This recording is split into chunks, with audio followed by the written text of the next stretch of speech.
How are you, my friend? Great, great. How about yourself? Good.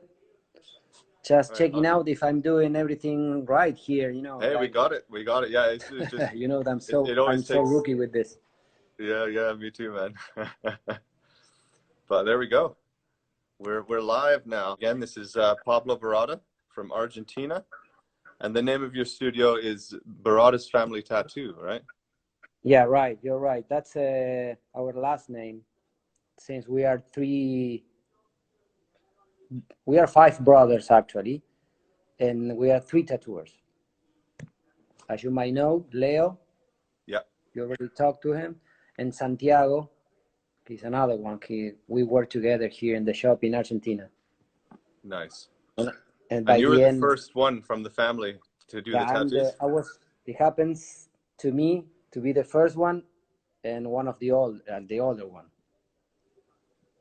of Awesome. the three tattooers, I mean. Yeah. Um, let's take it way back then here. When did you start drawing? Like, what would you say your earliest influences were, or maybe like, comic books or anything like this? What sort of got you hooked on drawing right away, would you say? Drawing and painting, especially painting, has been around my family, especially on myself, since I was a kid. Mm. Part of my planes, my toys, it was drawing, painting, and occasionally building things out of wood, like wooden toys and stuff like that. But Cool. we can say that my first approach into art, it was painting, oil painting, when I was really, really young, like Oh, 9, wow. 10 years old. Yeah, just a few times, nothing really pro or nothing going to school or academies and stuff like that. Just naturally, like Mm. even the skills, like the natural skills that you can see the difference when in between child and kids, when one is better than the other one to draw, and you have those natural skills. So that's my case, as my sons too, and my brothers, like you have it, like it's a gift. Hmm. I've always been really impressed with your flow and your line work, and it made me think like, man, he must really like cartoons or comic books or something. Was there any influence back then that made your animation and your flow um, what it Yeah, is, maybe that happens. Yeah, that happened, um, especially when I started tattooing. Mm. So that I was looking information and like inspiration from other art forms. And yes, comics, it was always there, as like classic art too, like Italian Renaissance, European in general, Mm. classic art, which is like very fluid and ornamental stuff you can find in like this 19 and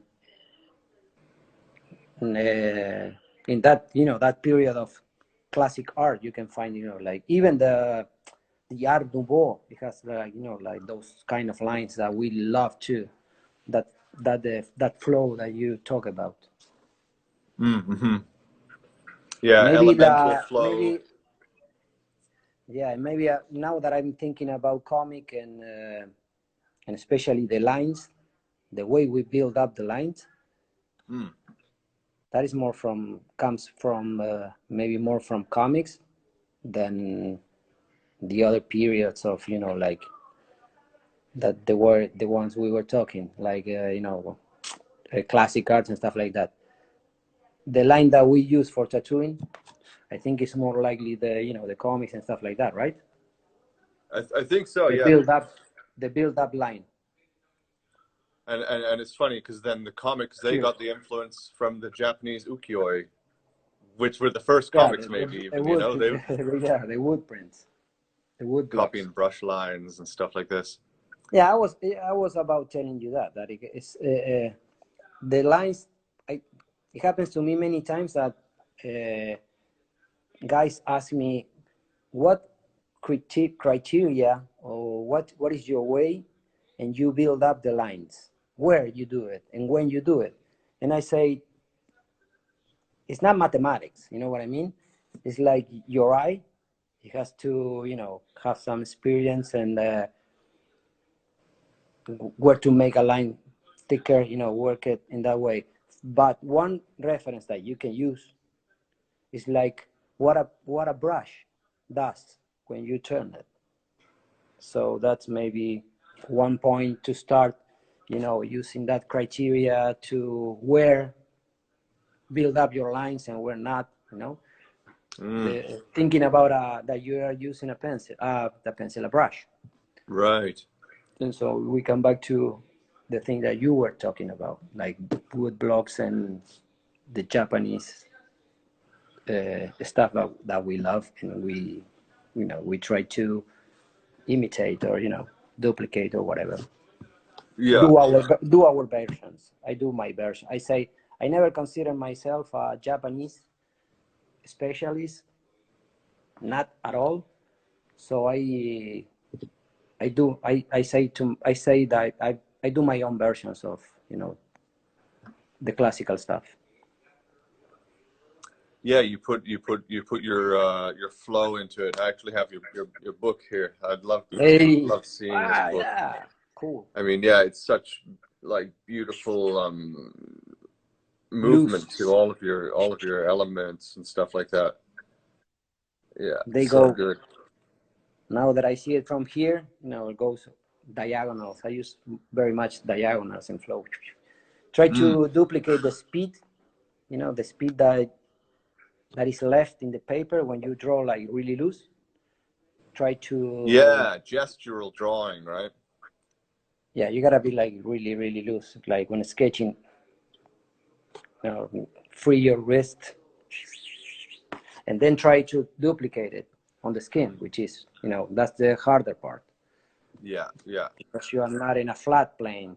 You have to deal with volumes and circles, and you have to maintain and keep all that flow that you do on paper in a flat space plane, then translate it into skin and the volume, you know what I mean? Like try three-dimensional stuff. I think that is one of the goals that we chase all the time, and one must understand. Try to if you have that flow when you draw on paper, try to get the same impression in skin than it does in paper. You know what I mean? Am I being like confused, or am I explaining myself? It's funny, I was thinking about this exact same thing not too long ago. It's like when we're tattooing a brush line, we're copying how the brush line goes, but you can't really do it until you know what you're trying to until you know how the brush works, right? Without the understanding of the brush, trying to copy it on skin is like working blind almost, right? But when you know what the brush is doing, and then you're copying it on skin, because of course we can't just move our machine like a brush on skin. We kind of have to make that shape, maybe a double line or something that we fill later, but we have to know what we're trying to imitate. I think that's what you're talking about, right? Yeah, and the closest example of that is when we use a magnum, which is narrower in one point and thicker, it's not thicker, wider in the other one. And if you think about the tool, the needle, in this case, the magnum that we use, and if you are really conscious of the shape of the tool, what does in the skin or when you turn it? Did you ever outline with a magnum? I've done a little bit of big and brush you turn lines it, and you use the wider side, and then you turn it, and it gets in diagonal, and it gets thinner, and then it gets wider, and then you can go like really in a straight line using the two layers of the needles and make practically a line. It's really dangerous sometimes because it cuts. It's like a knife, but right. that's like another microplates. example of instead of thinking about a brush, we can get closer and think about a magnum, what a magnum does. So when we turn, and that's, you know, like a tip to where to thicken a line or where to make it like thinner. And are you talking about the magnums are kind of, The 2 layers, yeah. they're like this on a, are you talking, it goes thin on one point and it gets bigger on the other side like this? No, no, no, no, no. Okay, okay. Thinner in this way and wider in this way. You can use it flat to make a, like, you know, Right. 9 thin, really thin lines. And when you twist it a little bit, it gets in diagonal. You put it in diagonal, the wider becomes thinner. If you angle it like this, you know what I mean? This is wider, Right, I see what you're saying. but if you put it this way, it gets thinner. If you put it like really straight, like plumb, you get like 2 really thin lines. I normally use it, not very much, because of the, it depends more on the scale of the drawing of the piece that I'm doing. But if I have to make like really, really thick lines for a, maybe a Japanese mask back piece that you want to make like half an inch of a line, I build it with magnums. Maybe I Like do maybe 2 a lines, 9 Magnum or a 15 Magnum. and then use I maybe put, you know, like sharp. I do it like really sharpy with a really loose round one. But thinking about doing like really, really thick lines, we can use magnums. Nice, nice.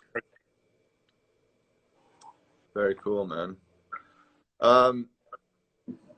Let's see here. And you were talking about woodwork when you were younger. You made toys and stuff like that. What other sorts of things would you make? 3-dimensional objects and stuff? Since wood has been always around me and next to me, my shop, Barada Tattoo, we always use like wooden signs. Since I forgot the very first one. I wanted to have it here home. I have it in my shop. It was just, you know, like a piece of wood that I painted. Tattoo here, ring the bell. That was my very first shop sign. Cool. So it's been always around. You know, like I used to play with toy soldiers and doing castles, all the stuff that I couldn't buy on a toy store. I used to build them myself with wood, because, you know, I was able to use, as many kids, a hammer and nails. And then that it became a little more pro when I was like 14 years old, and I got into the skateboarding scene. You know what I mean? So I started to build skate ramps. Nice. Little quarters and half pipes too, you know. Nice. And mini ramps. So I got closer and a little more high tech, in sort of a way you speak, talking about woodwork, and I always loved it. You know what I mean? Like the material itself, I love it. I feel closer to that. You know, like I like to paint in wood too. I used to paint when I was a kid. I think I did a few paintings on, you know, wood panels, like masonite and stuff like that, like really like 3 millimeters thick.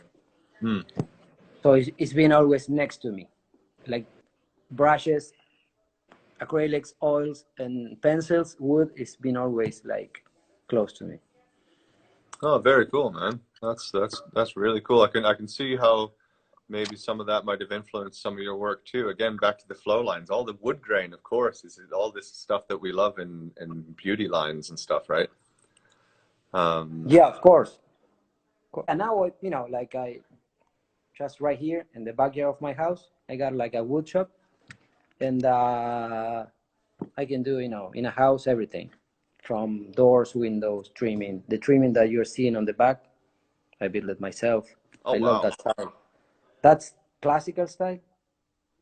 And from that same period, I was talking about, you know, like my drawing influences from that period to the classical art and architecture. You can find many things, sculpture, and you know, all the ornamental stuff, like very floral and Filigree, this kind of thing, right? Filigree. Yeah, of course, the Right. Philip. Yeah, yeah, you're right. I didn't know the right word for that. I was trying to, but you got me. I used to do many Yeah. tribals and that in that style, like in the 19s, like 1996, 1994. Instead of doing tribals, that people love you to have tribals, and I really didn't hate that, but I don't like much.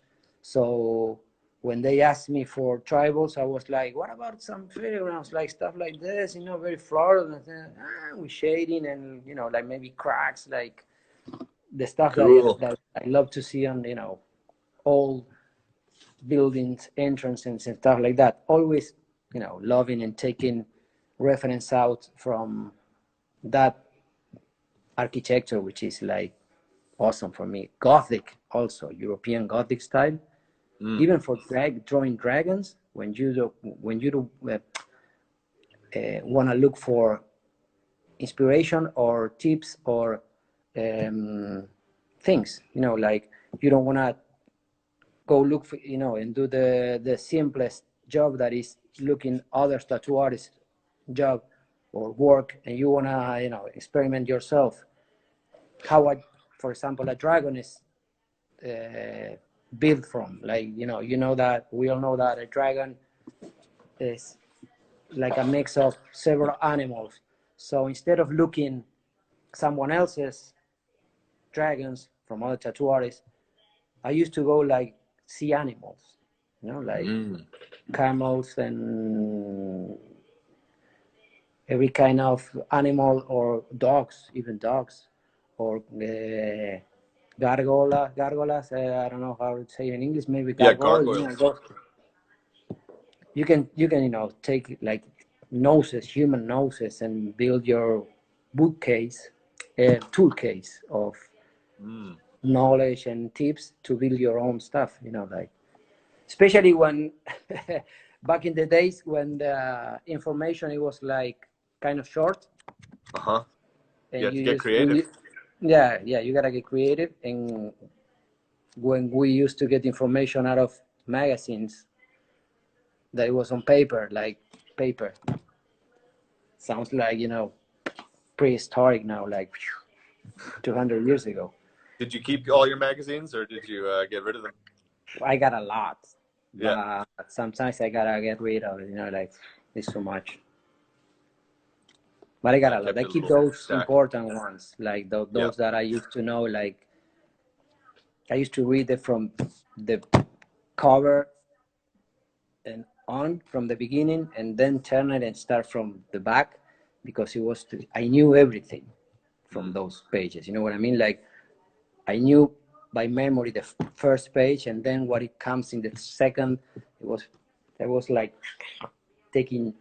I used to say like taking juice out of it, like Yeah, yeah. because it wasn't that much of information. When we have like when you get like lack of inspiration of, or you count only on a few magazines, you gotta think the craftsmanship at all. You gotta imagine how to solve problems, and naturally you think all the time. That happened to me all the time. Like you used to, even when you dream it, when something really passionate as you, and you really want to get really into that, you don't make any effort to think about that. You know what I mean? I was always walking on the street and watching people, and what a drawer does, like a designer does, paying attention at everything you see, and you draw in the air, and you think, and all the time in drawing, and whatever takes your mind, that you can apply it on drawing, on tattooing in this case. Interesting. Yeah. Yeah, I heard of animators doing something like that. They'll take a tiny sketchbook like this, they fit in their pocket, and if they're Yeah, sitting on the bus, in the park, anything, they pull it out and they sit and draw somebody, very quickly, and then put it away yeah, again. but you don't have to make it like if it's naturally on you, you naturally do it. No, Yeah. then if you carry with you some little book or stuff, you can like make it straight on paper. But it's a mechanism like naturally happens in a designer's mind, in any aspect of design. You know what I mean? I think it's like a condition that a drawer or designer or tattooist, in this case, has.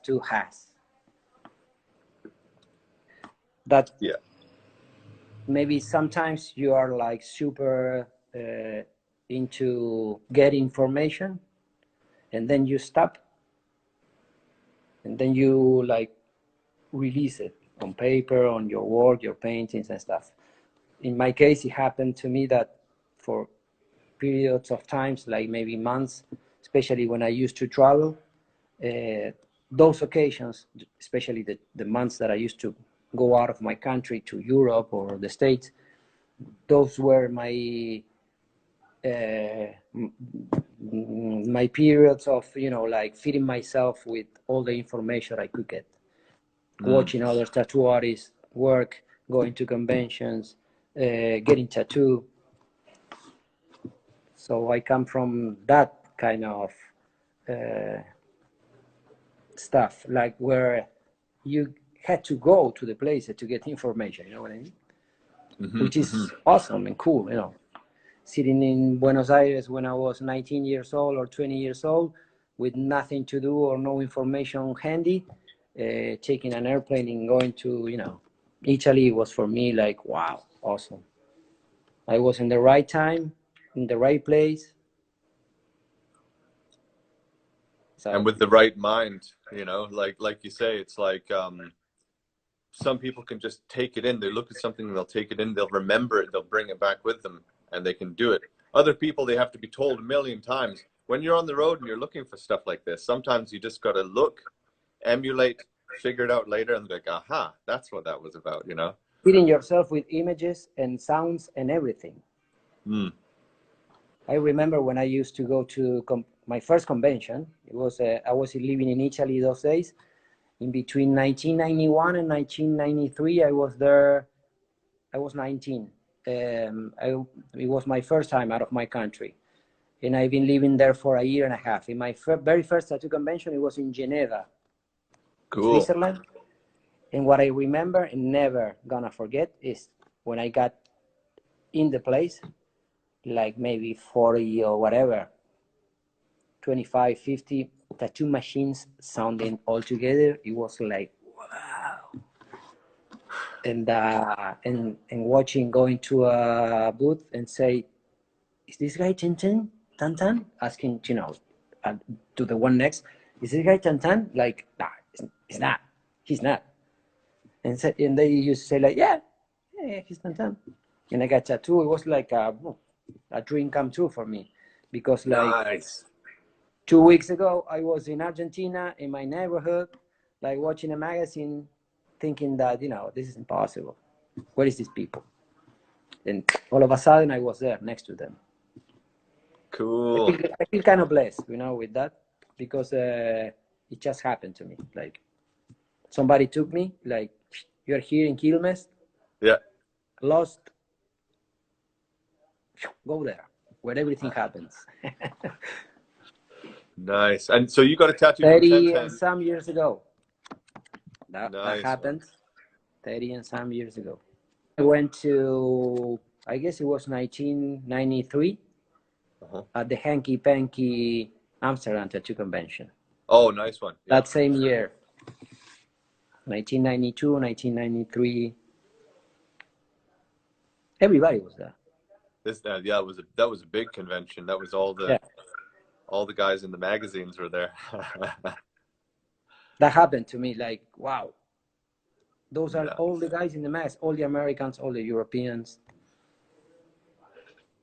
I was a visitor, of course. I was in my in those days, I was struggling to get the right technique still, you know, I was scratching, basically. Didn't have any right technique to make lines or, you know, shading or whatever. I started to understand everything about techniques after that first trip in between 1991 and 1993. Nice. So do you probably watching Tintin tattooing you changed your Yeah, whole? of course. That's He awesome. was the first one. He was the first one I got tattoo from. I got tattoo from. Then I went to Philip's house, of course, and I got a little collar right here on my thigh, and that was the final stroke to make me understand techniques Oh, nice, and to nice. make me understand many other things because he's you know him. Oh, He yes. was my biggest influence ever in artistically talking, and then in the way to behave when you treat with people, and the way we think about our customers or the people that give us the skin to freely work on them Yeah, it's a real privilege to without not. not even explaining anything, you know, the way they are. Yeah, yeah. So he was already famous and super humble, you know. I mean, you know, we all know Philip. Yeah, that's and that's those kinds of meetings are the life-changing meetings that you end up taking something precious back with you that you can now put into your work and it's and yeah, people like that who influence and encourage people and share information as well, they tend to, it becomes contagious, you know, it becomes Because if you're like, you know, thinking about like, you know, there's no secrets, there's no mystery. So we yeah. all learn from others, and we all copy at the beginning at least others, and that happens here now more than ever. So back in those days when the information it was like short and there was lack of information, uh, there was less chance to copy people, or was like there was more like obvious if you were working like copying some others tattooers stuff. So thinking about people like Philip or those great artists that they used to share information and everything that they knew freely, and we know it out. Like they used to love like people, especially young. I was like a super young, 19 years old. Couldn't really communicate with him because back in those days I wasn't really able to speak English. Not now, but I speak a little better now. Back in those days, I was learning Italian because I was living in Italy, and but with no words, he explained it to me like two or three things very important, and it changes. Finally, I got to a start point in my career, if you want to call it in some way. Yeah. That happened 3 years before I started. Wow. It took me 3 years to make a clean line, put the colors in, and you know have them healed like properly and stuff like that. Oh, It's that's not awesome. complaining. It's like just telling or remembering the way it happened to me. It doesn't have to be that way. Actually, there's no need to wait 3 years to understand how to make a line. It took me that time because it took me that time. That's it. Yeah. And it was a little more challenging learning how to do things back then, learning how to build needles, learning how to what kind of tubes to get. Wow. The pigments were all different, you know, yellows wouldn't go in. You'd have to do yellow like 4 times and stuff, you know. Building. Sorry. Go. Machine building and everything, right? Like Whoa, machine building. So talking about needles, building our needles, it was like another craftsmanship besides tattooing. So that's that was when Chinese needle appeared and then showed up in the tattoo scene. It was like, wow, thanks God. For me, it was like, I know. thanks God, especially for lines. Yeah. I noticed like a really big difference in between the needles that we used to solder ourselves for lines. The already made up were like much better. Let's say better. With magnums, it was I had like a period of that I had to start like learning again, because the magnums, it were I used to have like magnums like super, nails, like with I used to put colors and black in like with no effort. When I started to use the Chinese pre-solder needles, it was like I started to working a little bit tighter and stuff like that, because thinner needles, it took me a Yeah. little bit, but not very much. It was like, thanks God, thank you guys for doing this for us. Yeah. And with the colors too. The first time that I bought colors from National, I was waiting my liquid bottles perfect, already mixed up, and I got powder into Oh, the little bottles. powder, yeah. So, oh my God, what I do now? Calling friends like, wow, what the fuck? And there was no information or guys like willing to tell you what to do with colors, like powders. Wow, no, they were like the 3 or 4 guys that I used to chat with here 30 years ago. They weren't like really willing to give you information at all. Mm-hmm, mm-hmm. The old school. Never. Yeah, never old school. Worthless. But you just say it, old school. So we Gatekeeping. It started. was much more about gatekeeping back in those days, I think. Which Sorry, there's gatekeeping now, but it's different, I think. yeah, there was a totally different way of thinking the tattoo scene. I was like thankful of doing what I tattooing for me was. I already told you, it was like a bless. I was really thankful just to do it on friends for free. Imagine if I got paid for it. So I was like, it was just incredible for me. I still Nice. thinking in that 30 years ago. I'm just doing what I was doing when I was a kid, drawing. Yeah. And occasionally making things out of wood. So every time that I feel a little tired or like overwhelmed or whatever, I make myself remember that. We're lucky. It's a good life, Yes, we are, and totally free. Yeah. Totally free. Just give me like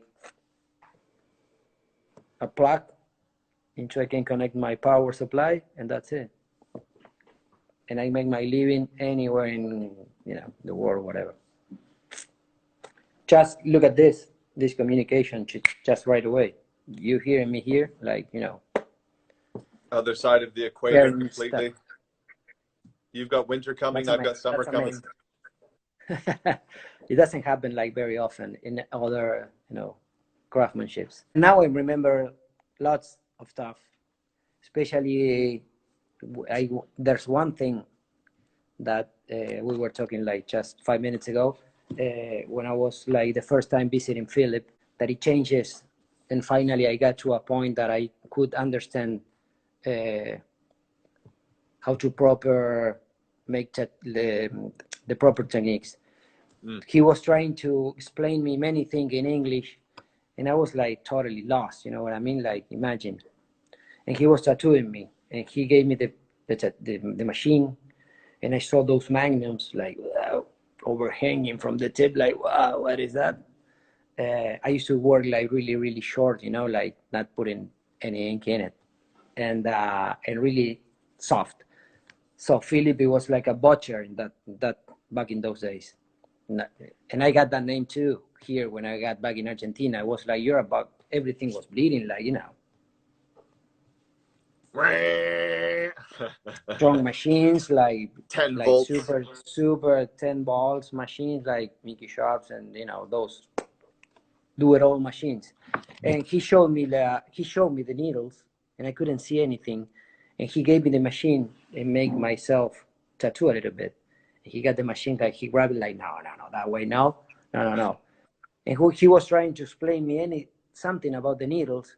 And finally he got to a point, and he grabbed like it was like a Sharpie. Okay. And he drew the points of a magnum, 4 and 3 in the middle. And he showed me that, and I quickly understood what he was talking about. He was talking about the way the magnums are built.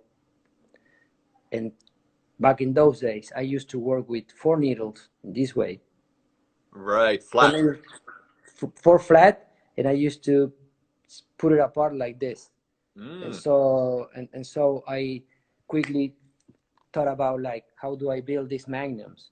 So I grab it like my flat 4s, put it in this way, grab another 3, open it up, and put it on top of the other 4s.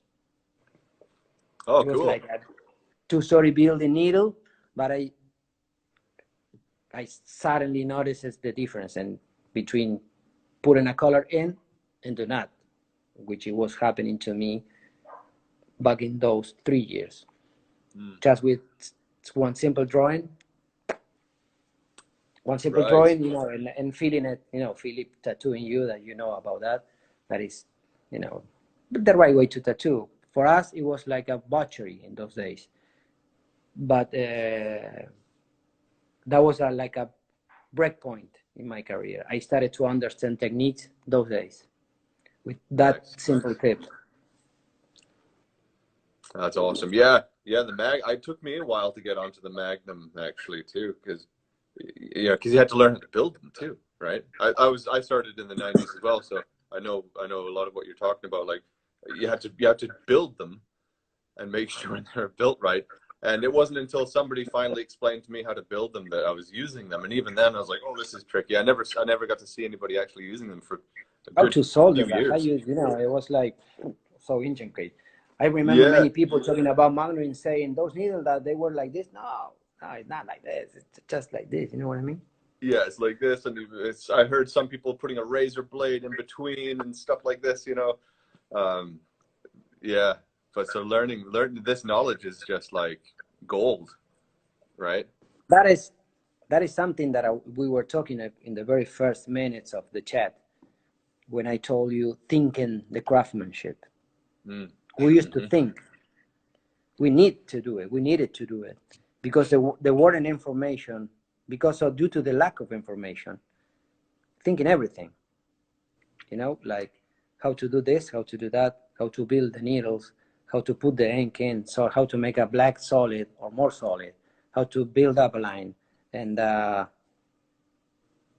you know, that was a really hard training, but I think it was today, with all the information that we have and everybody has, there's sometimes I found that people get like really lost because of the huge amount of information that exists now, that it gets you like confused and what to choose. There's many choices to pick up and you need only 1 or 2. You know what I mean? Yeah. So And it's less sentimental if you've just learned something off the internet, or you've gone and met somebody who does a technique you want to learn and they're showing you this special thing. Suddenly you're like, okay, that's forever in my tattoo brain now. You look at something on the internet, it might be like, oh yeah, whatever. You know? Being in that way, that, as you say, like less sentimental. It's like quickly, and there's many other things that you can take a look at it, and maybe you get lost. You know, you get more confused than it helps you really. You know what I mean? When you have to build your own, as I say, toolbox, then it gets into you like really strong. You know what I mean?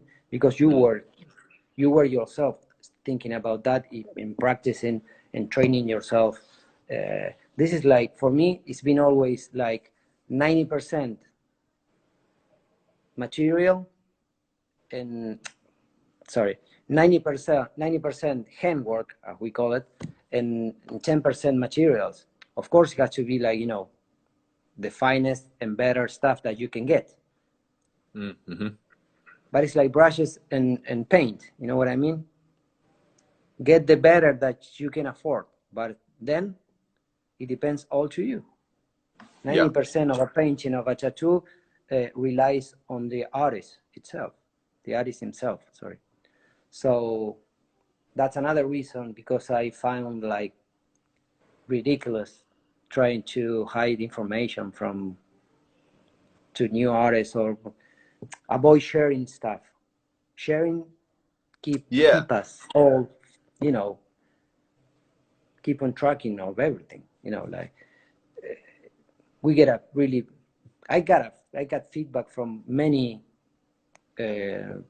young tattooers, you know, like they used to be young and now, but when I was in my the beginning of my career, a big amount of my customers are like tattooers, and back in the days more than now, I mean. And there's many people that, without knowing it, they learn it from me. Mm-hmm. especially getting tattoo, and sharing that. Years after, I got like feedback from many great tattoo artists, and it keeps me learning every day. You know what I mean? That's what we need. We only share and hear other artists in general. You know what I mean? Yeah. Secrets and mysteries, and that's for, you know, really old school and stuff like that. That it doesn't lead to anywhere, but, you know, like down. Yeah, I absolutely agree. It's like you got to have the conversations with the right people, and to be discussing maybe even the same things to multiple people to see if they have a different idea about tattooing, right? I mean, I've noticed the same thing. Sometimes you have discussion, maybe somebody doesn't listen to whatever it is you're even talking about, but when they do and they go, oh yeah, and then suddenly they show you something in return, right? Yeah, of course, that's the point. But I think we got to a point now that everything there's this huge amount of information about techniques and stuff like that, that all the difference relies on what every artist can offer themselves as versions of, you know, what we choose to do. That can be Japanese or neo-traditional or whatever style you choose to do. The creativity or what everybody has inside to offer, that's where the big difference relies on. Yeah, I agree. And it's endless. I think it's endless. It is endless. It's an endless cycle of similarity, but everybody's got their own fingerprint in it, you know? Like that series of the different tigers, you know, you always see them in the same pose, but you see like 4 different artists doing that same tiger with a different pose. It's and like you recognize every one of them. the composition maybe is the same for each one, because it's the same tiger, but the stripes look different, the bamboo looks different, you know. Everybody's got their fingerprint on the same thing. And that's right? a more difficult part of the whole story.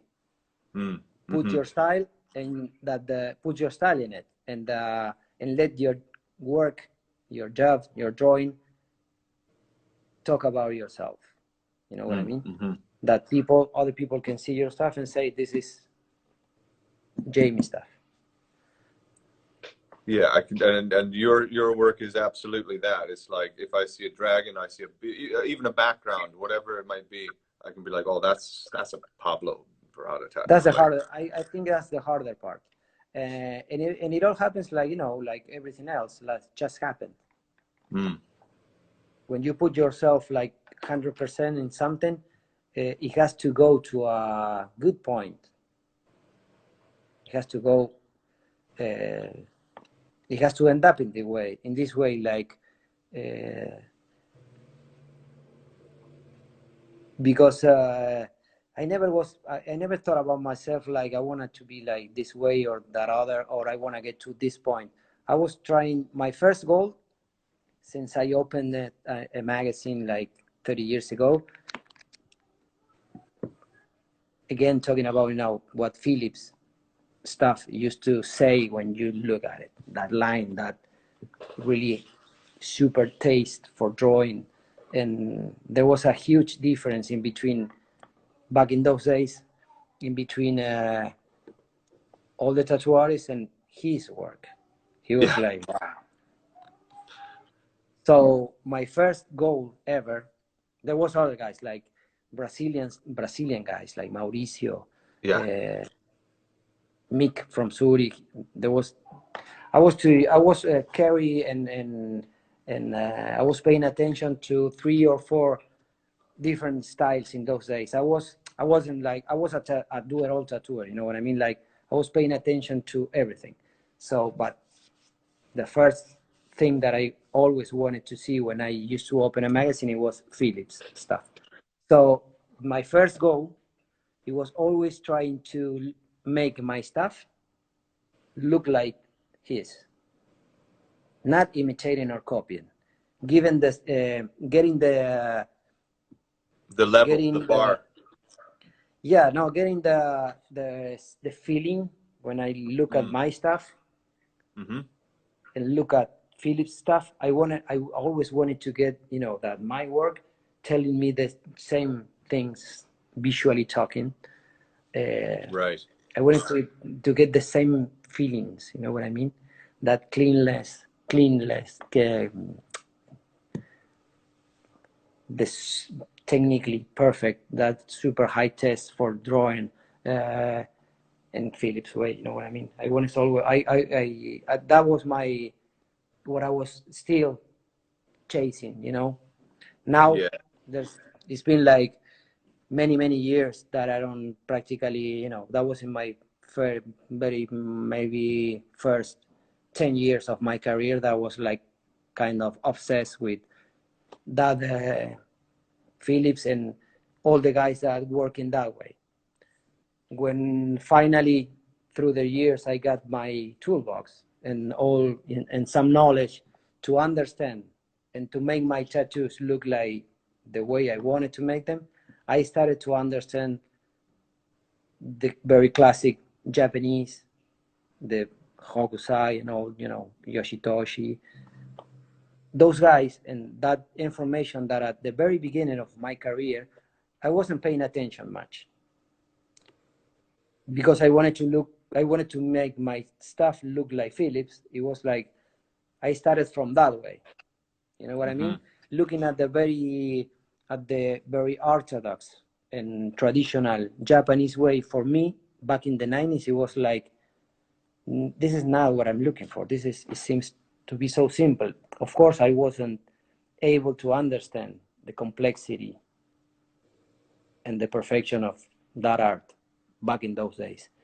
So I started the other way. So when I got close to that way that I was looking for, I started to understand and being able and capable of taking reference out from it's an the interesting classical stuff and build it myself in my way. You know what I mean? Right. Yes, and I think what you're talking about, the Brazilian and European style, it's like a contemporary Japanese style, but it looks very much of maybe Europe or like you say. Well, yeah, it was really Europeans that kind of transformed it, and maybe Ed Hardy in America was doing similar types of stuff. Yeah, you got me. I was thinking about that. But I think what the Europeans did with it after, it was like, man, like that's what I'm always trying to break apart in my brain. What is it when we're looking at the pictures that we like about it? What is it that makes it more special? What is it that makes it like have a certain rhythm or something to it that stands out from the other stuff? And then you dissect it, right? The composition, the tones, composition in tone, right? just the elements, the elemental stuff. Like it's like, oh, but now I've got to learn elements. I've got to learn line work and weight. You know. But then really thinking, well, why do I like that so much? But this other one looks like crap, you know. The readability of the, you know, all the compositions. So Mm-hmm, you were talking mm-hmm. about Hardy. He was one of the, you know, maybe he was the first to take the Japanese to next level, like the American way, like San Francisco style. That was in my, you know, one of the, that was in my influences too. It happens that I don't remember everything now, but you know, I used to look at Eddie Dodge stuff, Hardy. If you take a look now at 1970 and some, in between 70s and 80s, Hardy's back pieces, they look like, right, you know, taken out from today stuff. It's like Yeah, amazing. He was one of those, you know. And Philip and all the Canadians, like yeah. the Buddhas, Paul Jeffries. Paul Jeffries, yeah. Philip told me, I used to copy Paul Jeffries, so you don't mind, copy everything. So you are putting together your tools and Yeah. getting knowledge and getting experience. Everybody started this way. So don't feel like, you know, you're doing something wrong because you copy or you take reference out from others. So that's the right way. Great artists steal, right? Yeah. Especially from great people that it changes, you know, they got influence like half of the tattoo artists that working today, you know what I mean? This is, I think, what we're talking about. This is what makes something into legacy, you know? This kind of passing on of a torch makes something more important and makes it more out there in the world, you know? A certain finger waves type or something like this, or a certain shape of an eye or something like that, and suddenly more people want to do that. And it's like, you know, it could have gone any which way, really, but Yeah, of it course. had a path of evolution.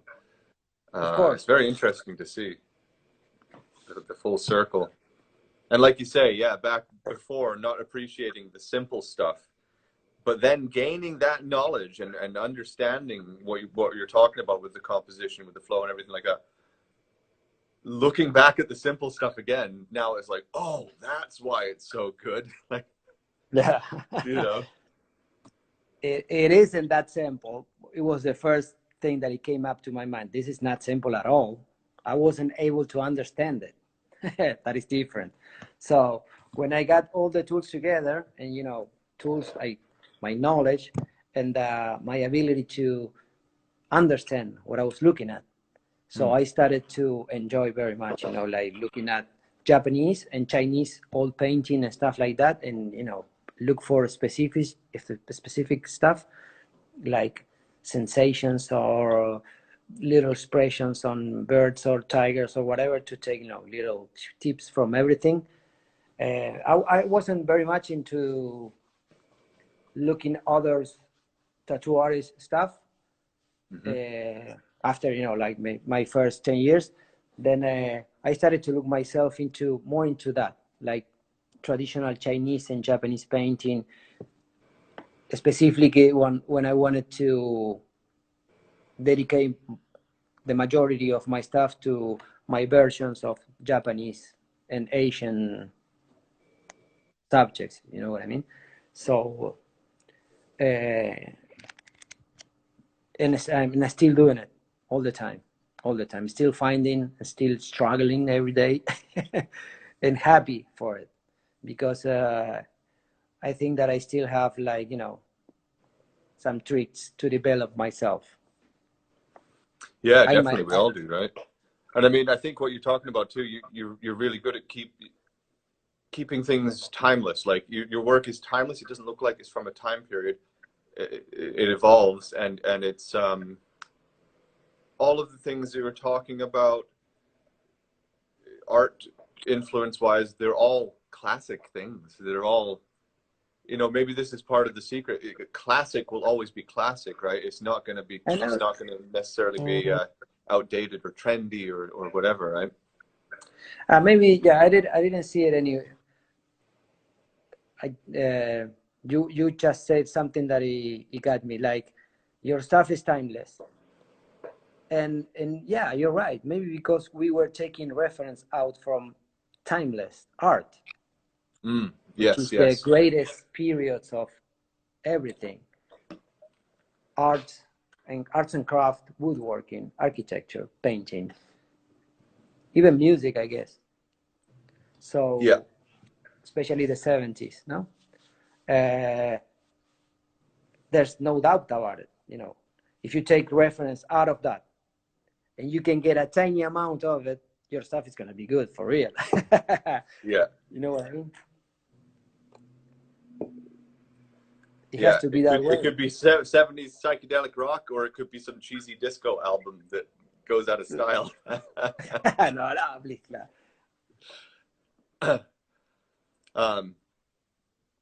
Yeah, that actually leads into the whole thing of how to kind of keep improving.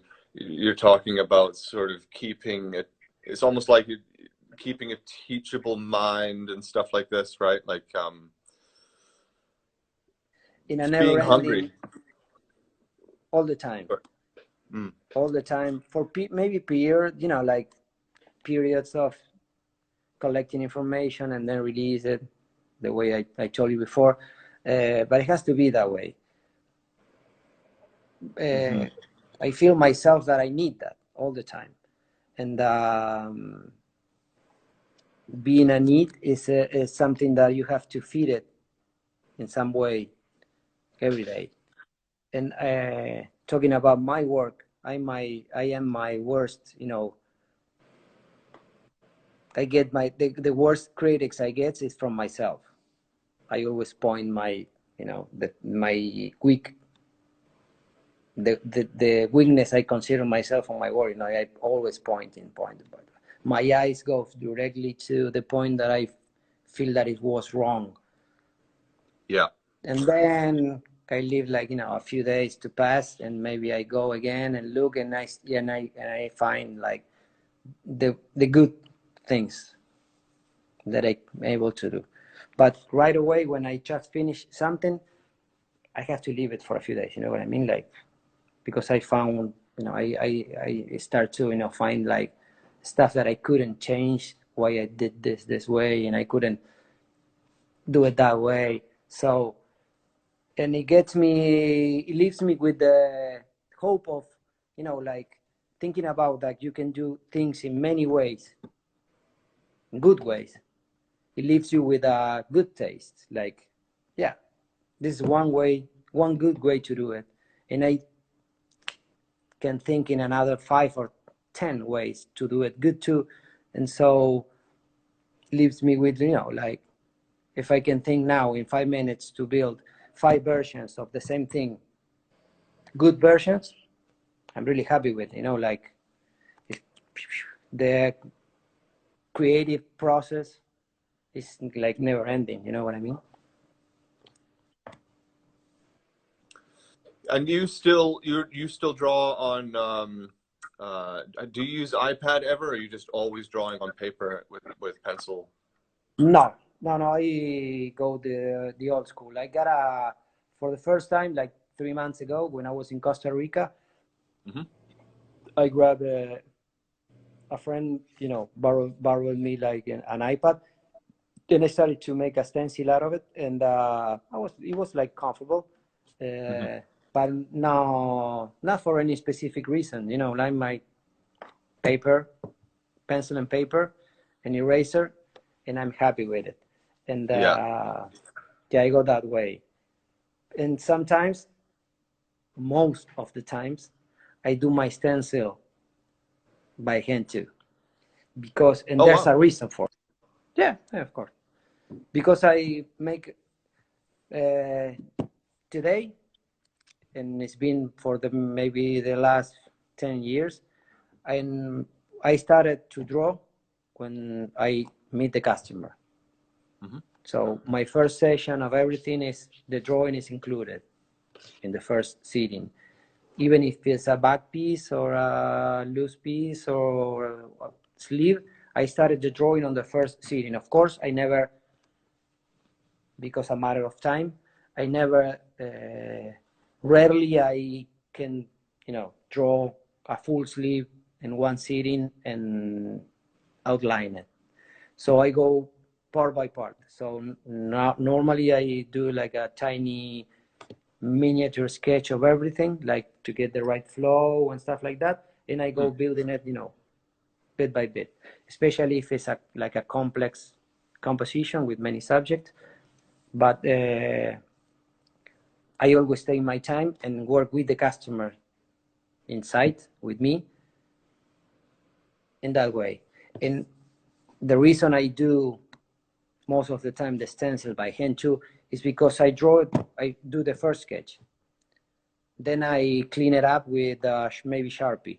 That's the second time I pass through the drawing, and I make corrections and change things, and I flip it and look it through the light. And when I do the stencil, it's the third time that I get the drawing in my hand, and the fourth and last time is when I tattoo it.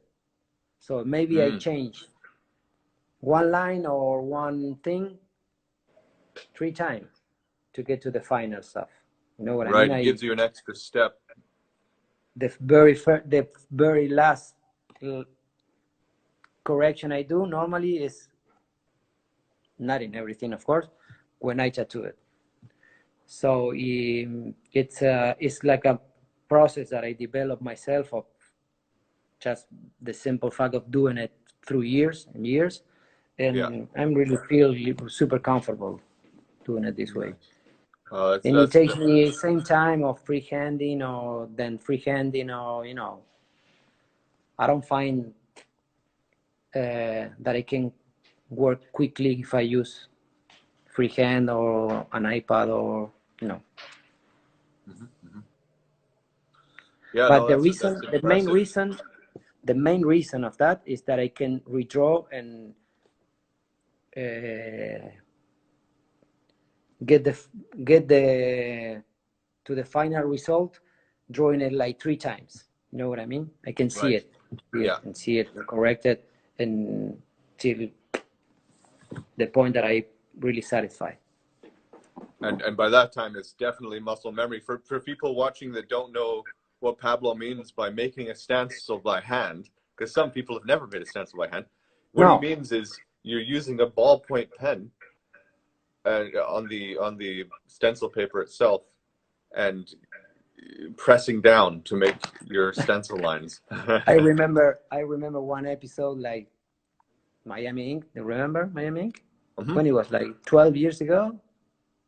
First season of Miami Ink? I don't remember. Okay. More than 10 years ago, right? Probably, yeah.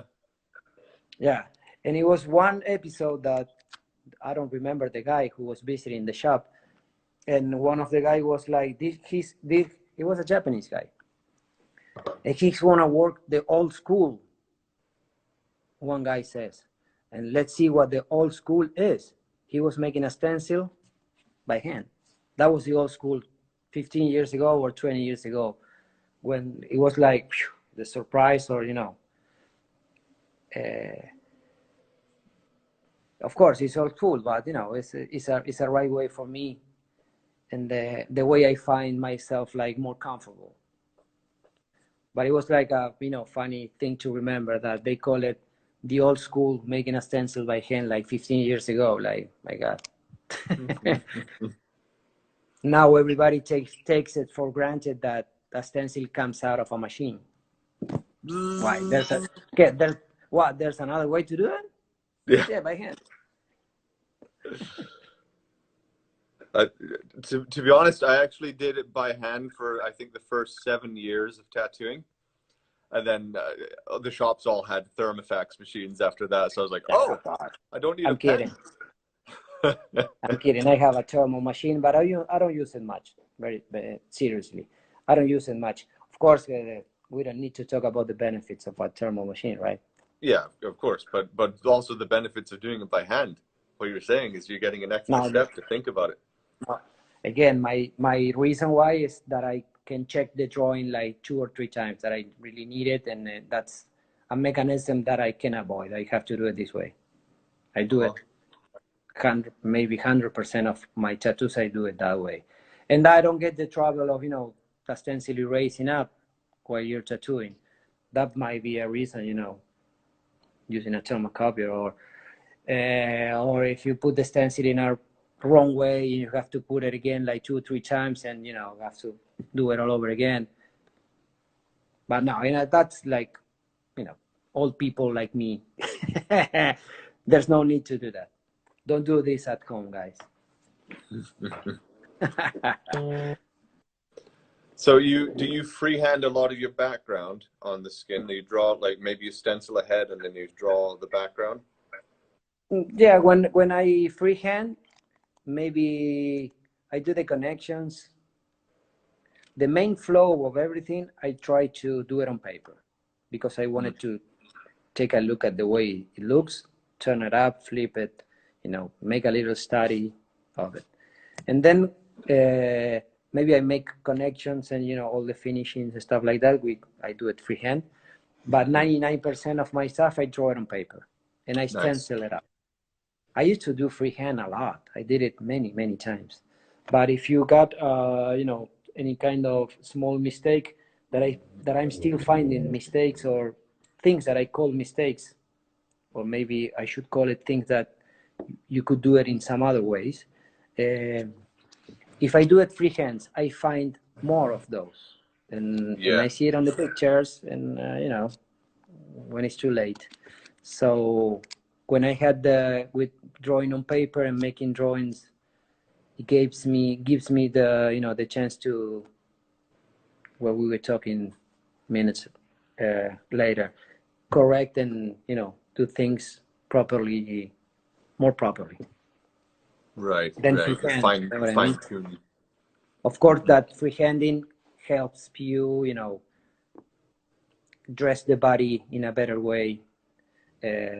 Sometimes you gotta go out of proportions because of the body itself.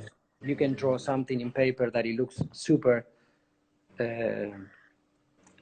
anatomically correct in paper, and you put it on the skin or in a back piece or in a and you got and you gotta make adaptations of stuff like that, make it fit, change the layout because of like a totally, talking about doing a face on a knee, you gotta go out of proportion because it's gonna look like super thin. Yeah, that's a good point. Most of the cases I work right out of paper and I do the stencil, but many times you have to go, like in these cases, work freehand and make adaptations, maybe making a face, as I told you, in a cap knee, you put it on paper and it looks like 20% wider than it really is. But when you put it on around the knee, you get the right proportions. You know what I mean? That's when I use freehand, or I make maybe a quick sketch with Sharpies and take it out with any kind of way, like can be, the sticky paper, film, anything. The traditional way to work, nothing that you don't know. No, it's very interesting stuff, because there's a few areas on the body like that, right? Like working around the crease of the arm, or working on the elbow, of course, or the little things like the dip in the back that goes where the spine is and stuff like this. Of course, yeah, like a super tiny. How you call this? This is wrist and this is waist. Right. Yeah. Maybe the muscles on the back or the channel of the spine, that it changes everything. So especially in those places.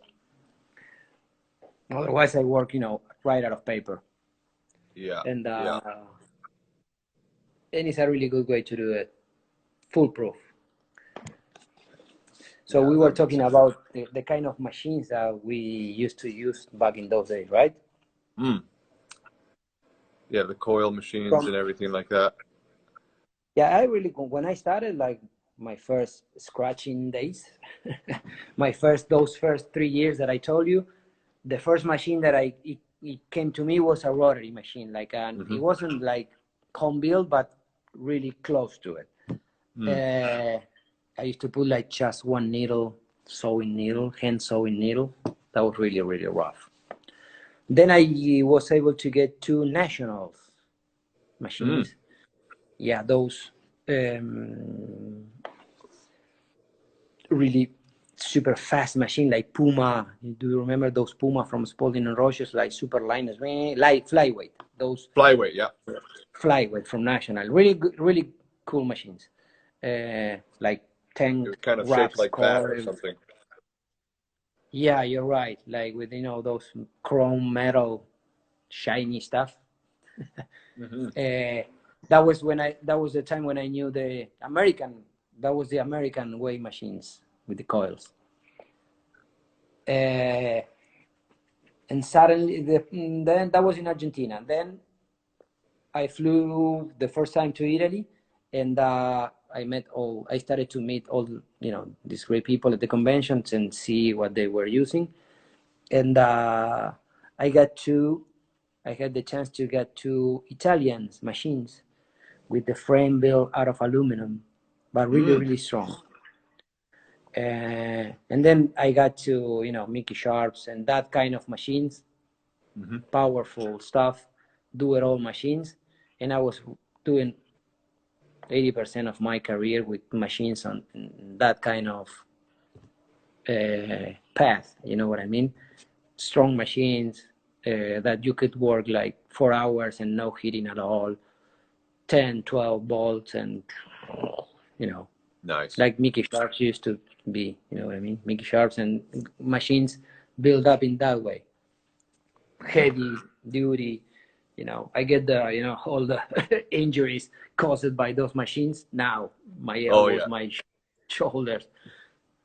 I'm looking for something lighter now, but that was my first the kind of machine that I saw Philip using. You know what I mean? Like strong machines, like Sunskin and stuff like that. And now you're using rotary machines again? Yeah, with the new generation of rotary machines, I'm using those straight, and the one with the motor by the side. I did a bit of everything. This last year, I've been testing even pens, you know what I mean? Like with cartridge and stuff like that. Just because I needed, to get an impression of what is up now. Yeah. But my way to work and the way I feel more comfortable and with is with strong machines. With rotaries, straight rotaries, they go a little slower than my feed rate. So I find myself more comfortable if I use a coiled one or the ones with with the motor by the side. There's a guy, he was the first one. Thank you. The Cuban machine, right? Yeah, with the bar. That's a little faster than a straight rotary. It doesn't get to the speed of a traditional with coils, but something in the middle that I find myself really comfortable with in super power. It's like a hammer, you can stop it. Nice. There's no way to stop. And you can use 5 round needles, super tight, and 40 magnums. Oh, wow. It's like maybe too strong for, the thin lines using those machines. But with magnums, they have like a ridiculous amount of strength. Like maybe the stroke is it doesn't bog down as much as a coil or something, maybe? No, it's like it goes to the bottom all the time. Like, it's mechanically drive, so it feels like a coil a little bit then. Yeah, especially in the speed, especially when you outline. Like normally I make lines not really fast, but I have like a sort of speed rate of work. So I need a machine that, can run and follow my hand. So now I'm back to the coils for outlines, but with the Dan Cubans, there's a local brand here very, very good, MDH. And the guy does it like he builds it like really, really good. And those are the ones that I'm using lately.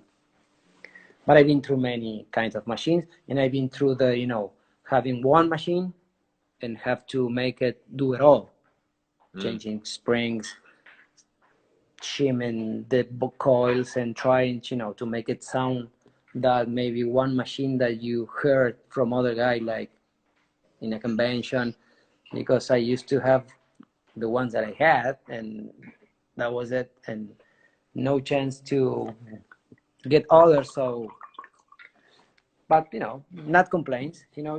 Thinking the craftsmanship and making things out with what I had. Right. So the tools are super important, but the most important tools and the most important, let's say it in some other way, my hands. I consider myself, my hands more important than the tools. You know what I mean? We have to Yes. train ourselves, our minds, and more than the tools themselves. We rely on tools more than our hands, and that's, I see it maybe like a little mistake. So I see many tattooers now like looking for the machine for 5 round needles or 7, or the set for some specific work, and it's not bad, but you don't really need to go that far. Right. You can solve problems with 3 or 2 or 3 machines, and you don't need more than that. It's funny.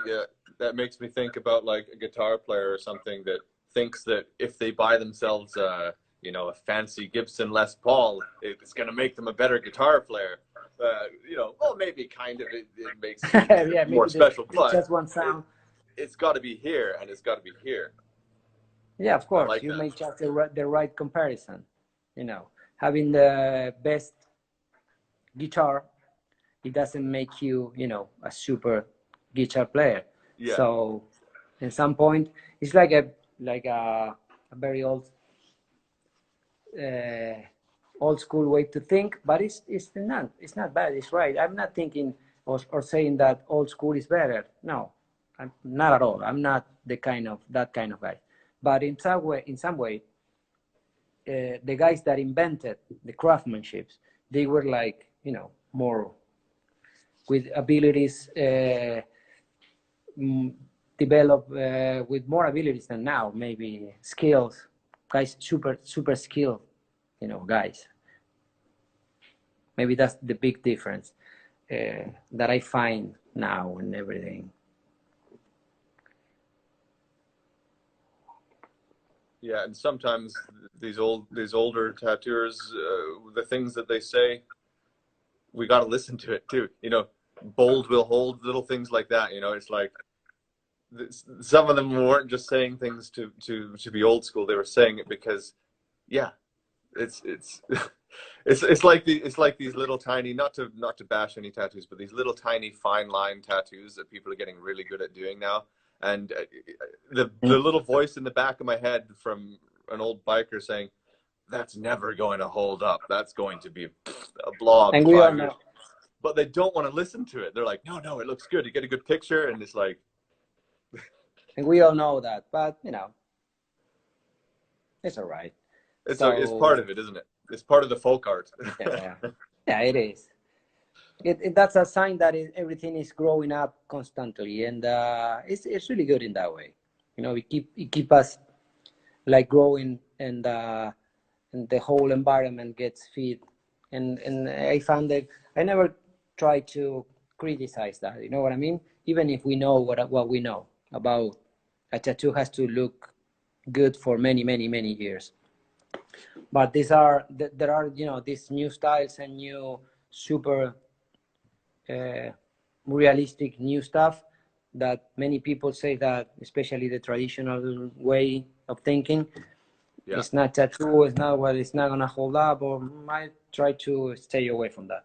So I was always impressed and carry to admire and, you know, any form of skin coloration, to put it in this way.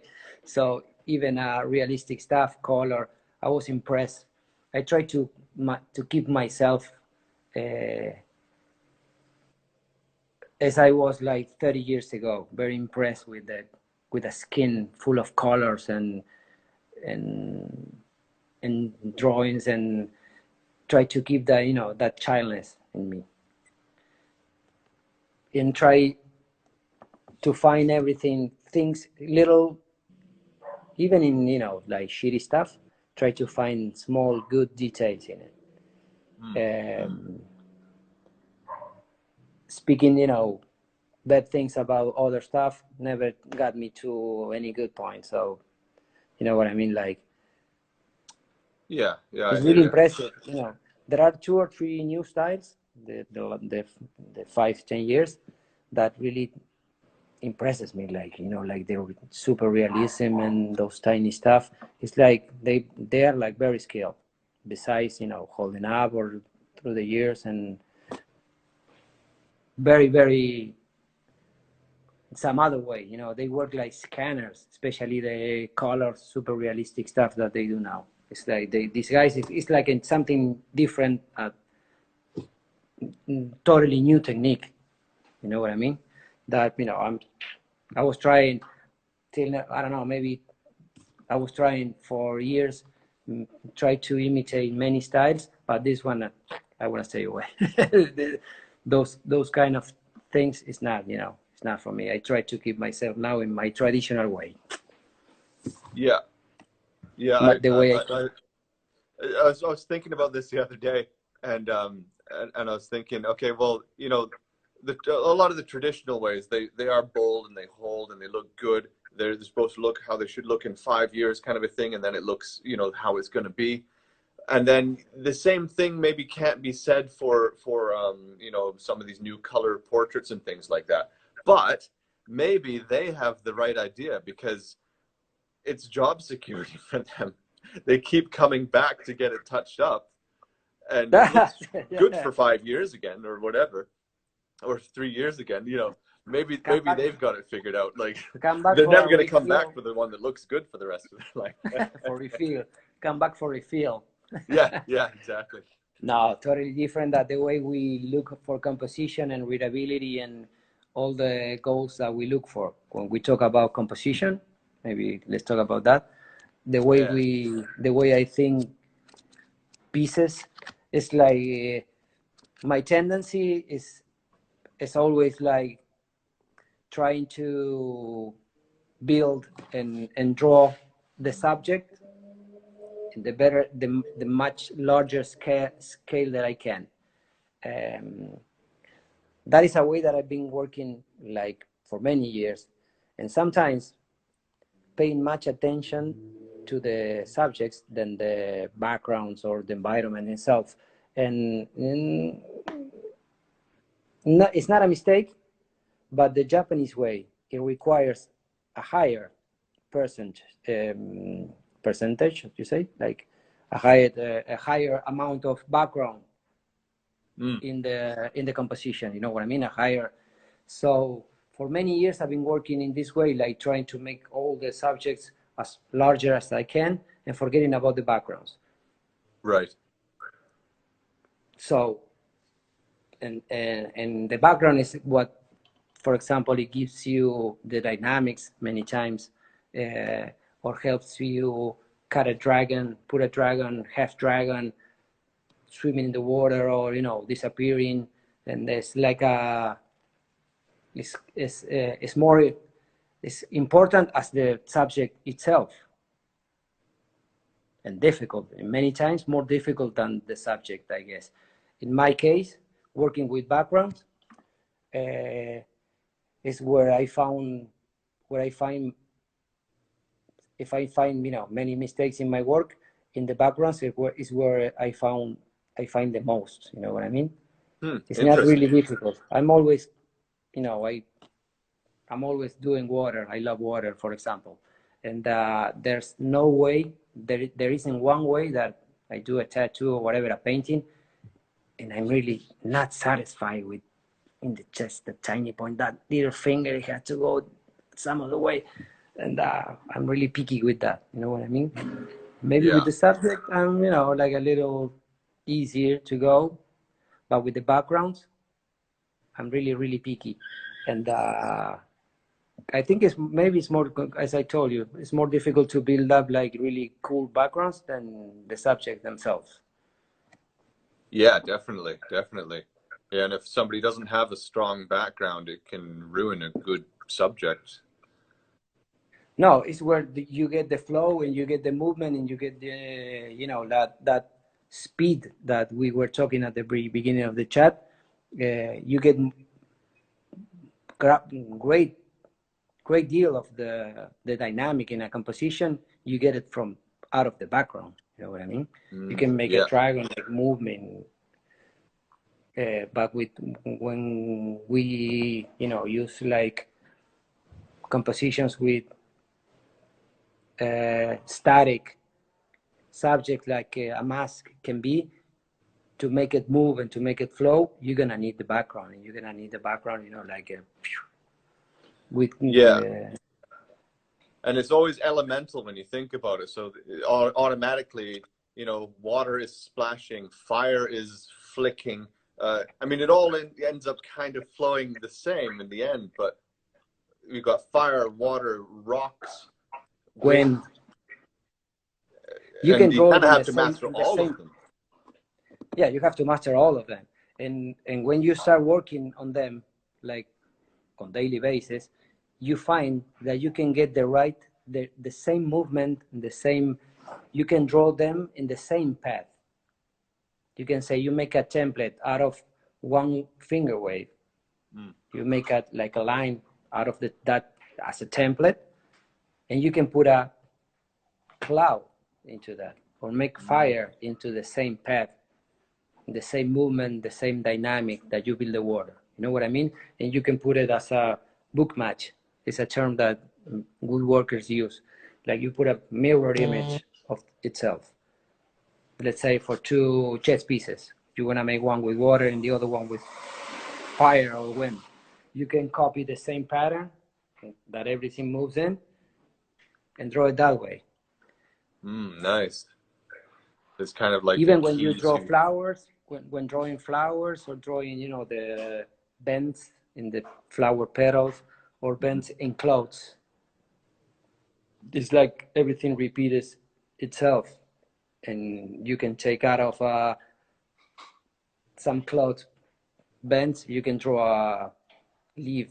You know what I mean? Like a bending leaf.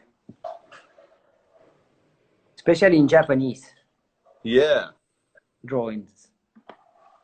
And I've noticed a few recurring shapes in that. So you'll get like the M, the long with a long bit, or a C, right? A C shape, but it's kind of a flat C, or like a flat S.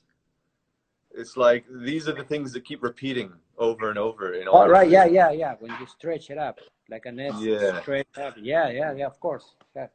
Yeah, there are like guidelines and patterns that are repeated, um, especially in the backgrounds that we normally use. So when we talk about composition, it's like endless. It's endless. We all know that we can make really simple compositions, like readable from 5 meters, and we can get crazy and get super complex stuff without sacrificing, you know what I mean, what a tattoo has to look like through the years. But it's endless. I mean, it's endless. My approach or my tendency is to make them more like simple to read at first sight. And then if I feel like I need it or I want it, or a customer is willing to take through years making a back piece with many subjects and make it complex, I go to that road too. But my approach is always trying to make it not for work less, don't get me wrong, just for make it readable and solid at first sight, and readable and simple. like popping out the lines and leave the lines speak for themselves. And normally, as Japanese magic, really solid colors. I'm not. Sometimes my first influences called me back and use like I used to put like shades and lights and not doing like super highlights like many years ago, like the 90s new school. But I can by now sometimes it's not easy for me, like making like super flat stuff like the traditional Japanese, just line and flat color. I use it very much, but sometimes like the highlights and the volume calls me and please do some do some. But I try to leave the line, which is not simple. Get perspective and deepness and dynamics just with the lines. That's the magical and the greatness of the Japanese stuff. Get perspective and deepness and just with lines, overlapping lines and stuff like that in flat colors. It's got the same power as a kanji, really. I mean, it's like once you get into that type of line work, it's like making kanji sort of brush strokes for all Yeah, of of it. course. You don't need anything. You don't need anything else. We're talking about making a drawing with just leave it with lines. You know what I mean? Yeah. We could leave it just outline it and with some. Actually, there are many great paintings and tattoos like just line and a simple flat, super light shading, and that's it. Everything just in the right place. Seems like easy. It seemed to me like 30 years ago, like this is like kids drawings. When I was looking to look like Mick or Philip. And then I said to myself, wow, man, that was totally wrong. I was totally wrong. It's maybe successful if it looks easy because then it's done right. If it because when it's wrong, it's so wrong, right? Especially with the simple shit. When it's done wrong, it sticks out like a sore thumb. Yeah, right? it pops out. You can notice it's like, this is totally wrong. Yeah. No, we are in a road like it's not easy at all, and it's never ending. I'm happy for it. I'm super happy for it. Because after 30 and some years, I'm still struggling and finding myself that I can get better. And I ask myself like, man, how many clothes did I draw? And sometimes I find myself like fighting to get one club or one koi fish. And I said, man, you draw like 1,000. But yeah, 1,000, 10,000. But it's still difficult. Yeah, it is. Especially because I try to put tiny stuff different. Every dragon is from the same family, to say it in some way, but every one of them has to have like something, a little something. And that's another specific reason that I like to draw on paper and use paper, and eraser can try, because I'm always trying to make one from the same family. It's going to be unavoidable, inevitable that way, because it's my family, my hand. But I try to put a little something in every one of my new stuff that it looks different to the other one. Not just for that reason to make it look different, just to prove myself that I can go a little further. You know what I mean? Which is harder through the years. It gets harder. It gets everything closes up a little bit more, and it gets a little more difficult.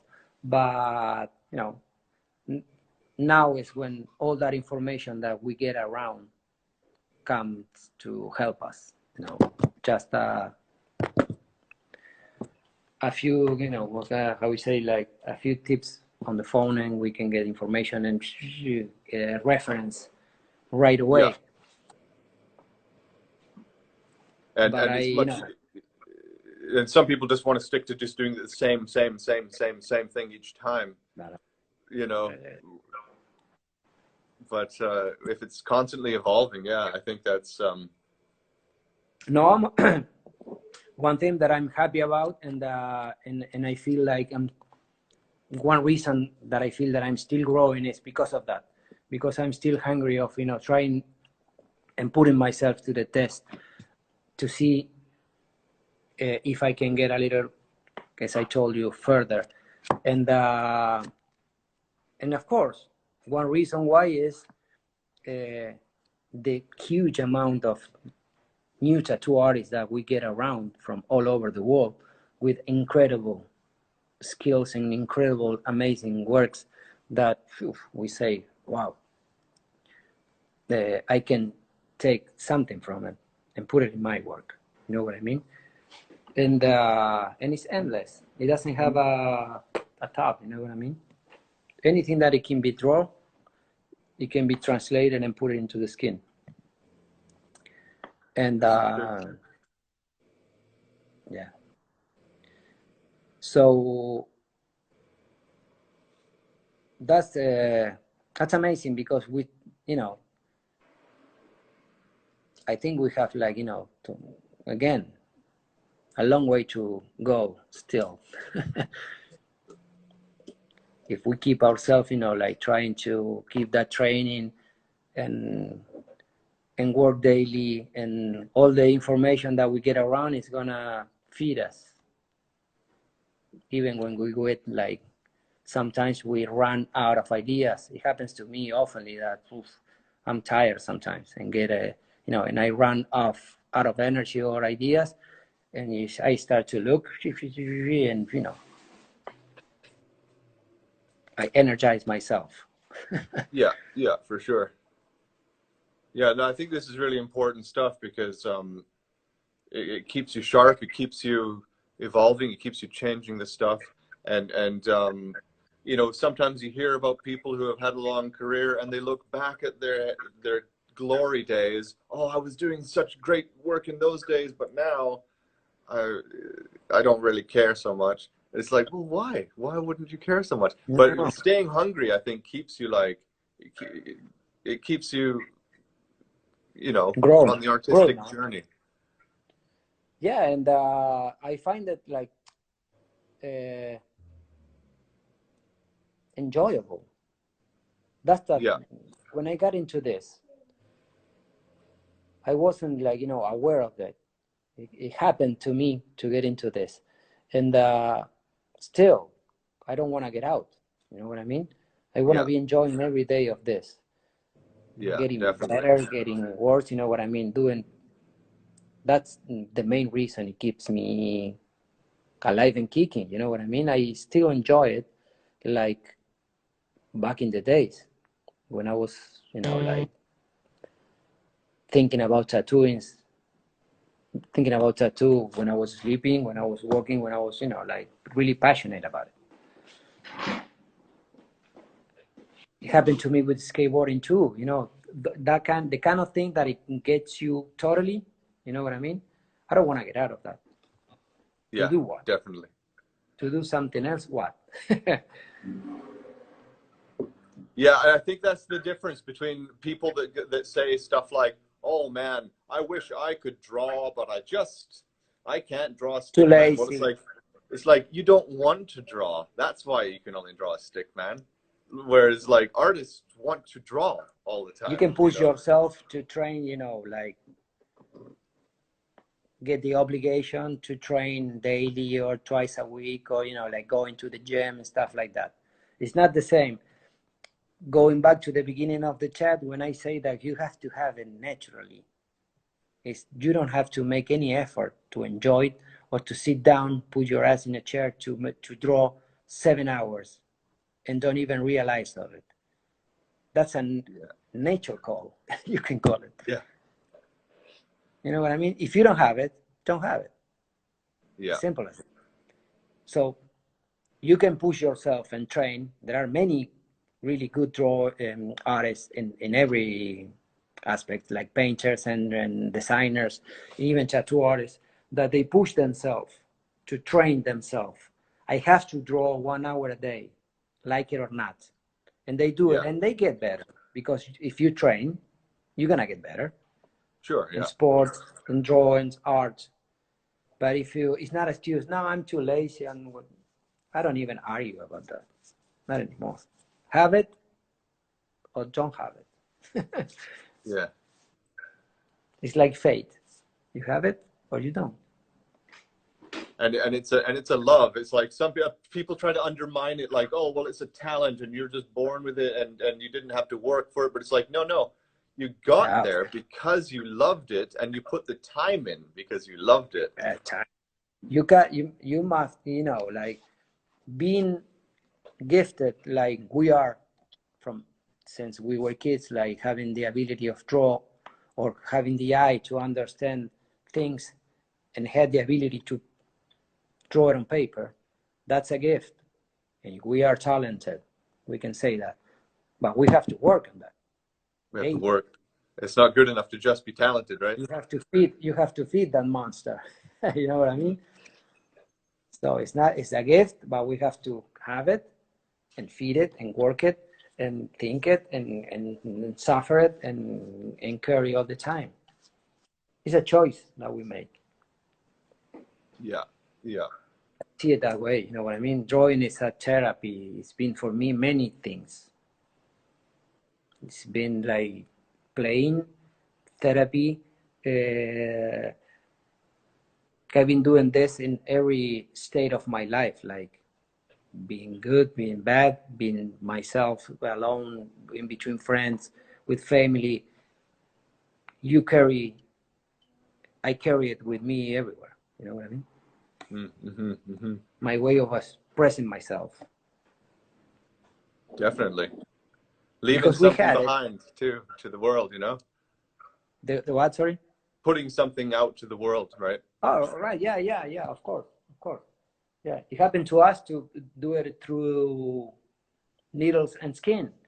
But I don't, sometimes it's been that many years, and it happened to me that I was very young when I started tattooing, that sometimes I cannot imagine myself doing something else. It was like inevitable that I had to tattoo. And if I think, what else could I do besides tattooing? And I come back to the thing that it got me into tattooing. It was like, it has to be something related with drawing. Yeah. That happened to me when I was in high school, finishing high school. I was 17 years old. And I was talking with a friend, and I just got a tattoo on my back, like a small dragon. That Jason Jesse has it. You know, the skater, remember? Okay. I got into tattoo because of the skateboarding scene. So when I was 18 years old, I was smoking a cigarette and talking to a friend in the bathroom of the school, like, what are we gonna do when we get out of the high school? And I said, for me, it has to be something related with drawing. It's the only thing that I enjoy and I'm able to do, drawing. It's not gonna be skating, of course. And he told me, why don't you tattoo? And I said, that's a good idea. And you got me here almost 33 years, after that. From a little chat in the bathroom, like, it has to be something related with drawing. And if I have to quit now, well, I mean, I got the woodwork now, but if I have to quit now, the woodwork anyway has a lot to be with drawing too. Yeah. So it's something that it happened to us that it wasn't unavoidable. I say it's that the right, like a right term to say, like inevitable, unavoidable. It was like like the domino effect. It has to be this way.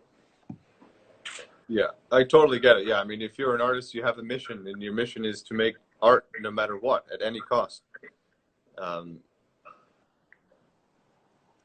What about future sort of goals? Like, what do you think for the future? Do you want to you know, moving towards like let's say way down the road? Do you want to be an old man tattooing in a studio that maybe is closer to your home or something like this, or do you want to still have a shop at that time, or like what do you think about? Do you think about that kind of stuff? Yeah, it's starting to happen to me. Oh, I'll be you got a 50. good 40 Yeah, years, yeah, you know. yeah, I'll be 50 by the end of November.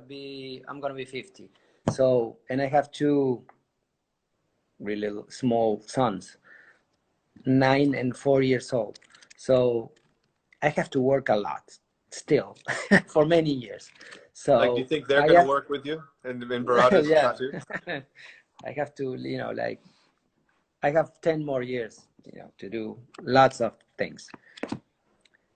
I don't know about tattooing, maybe like from the 60s on. I don't know. You can never know. Woodworking, forget about it, because it's like that's really working. It's like heavy duty. You Physical. can do like small stuff, but I think about myself like maybe painting, Hmm. doing things with, talking about hands moving, painting. Then, which is not really less important, but it's a language that I don't handle very much, which is YouTube and, all the media stuff. When the pandemic stuff started to happen here, one thing that I started to do was like online classes, something like, Zoom and stuff like that, showing how to draw stuff. I started with a dragon head, and it Cool. was really good. Yeah, it was really, really good. There was many people interested and like, from South America and stuff, like being by Zoom like this, there can be people from all over the world. So it was like a Nice. really, like something really that it got me. And now I'm thinking about that. Actually, Yeah. tomorrow we're gonna make like, let's see where it all ends up. In between, there's me. I'm not really high tech, but I have this impulse of starting like a YouTube channel and showing the way I draw, Nice. things, and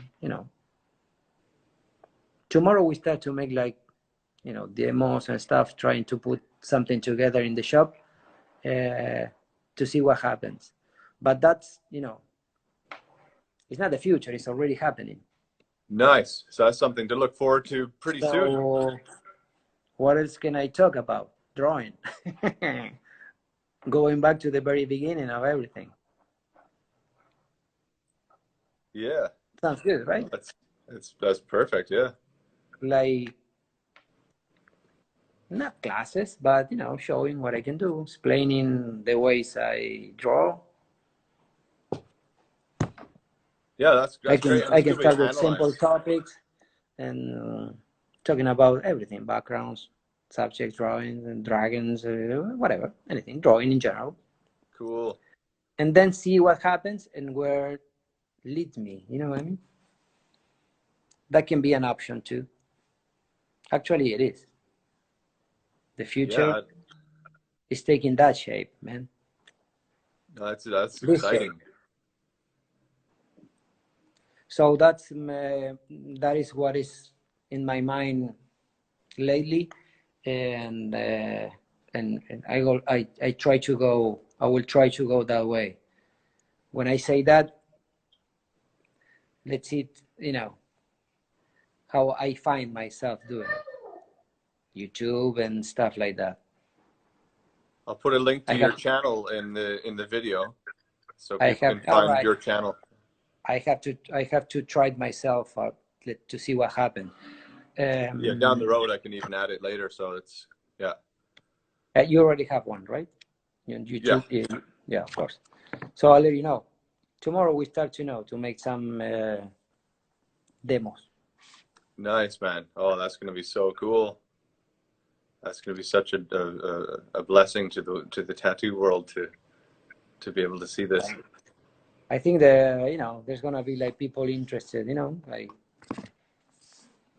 and it's Oh, gonna be definitely. enjoyable for me, and I'll be, if I'm, you know, like enjoying myself, it has to be good. And I got a lot to say, especially when drawing, even if I don't say a word, you know what I mean? Like drawing is a way, it's a way of communicating too, even if Yes, you just exactly. see. Like the sketch of the magnum dots on the page, you know, you can Or the change a points. person's life. 1, 2, 3, 4, and 3 on the bottom in between them. Yeah. Magic. Is there anything you want to add before we go? Anything else you want to talk Yes, of about? course. We were talking about, you know, the origins, the beginning of the Barada Tattoo Brothers tattoo shop, and that we are three tattooers. We already know, you already know Leo. Yep. And I got something just right off the oven today, which is already super, and I like to show it. It says Dragon Obsession. Oh, This is nice this is one. a new book, just right off the oven, from my brother Santiago. Nice. Very cool. And Let where me can people get see. this book? You can write straight to me or Santiago, but since you are hearing me, you can write straight to me. Okay, I want to nice. show you some, if I can turn the camera or whatever, you know. I'll show you something, just Oh, a quick yes. what is inside. Beautiful. There are like, Oh, wow. This is fantastic. you're gonna love it. There are step-by-step stuff. Oh, man. This is great. This is great stuff. I'm really happy and proud of this. It's in English too. It's really amazing. Very You're gonna cool. have one. Oh, I'll wow, send it yes. up to you. Oh, thank you.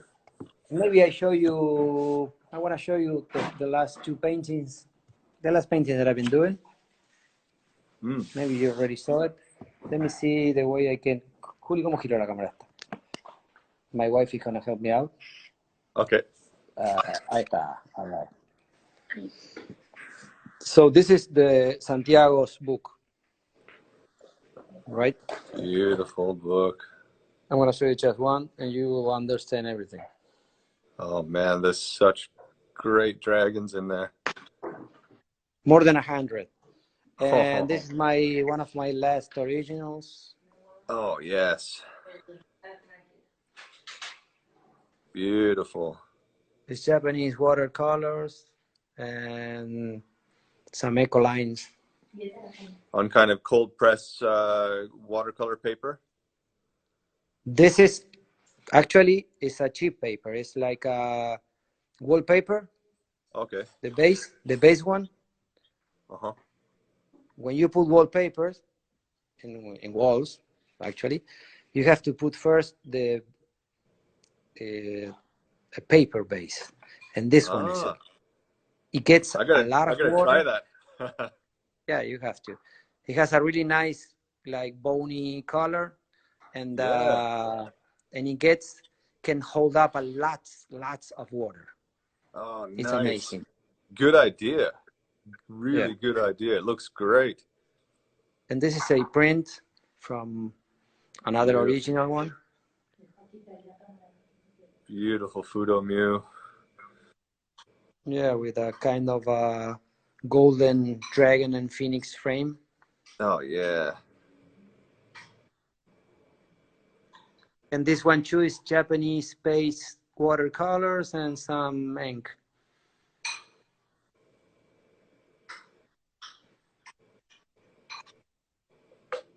Yeah, beautiful.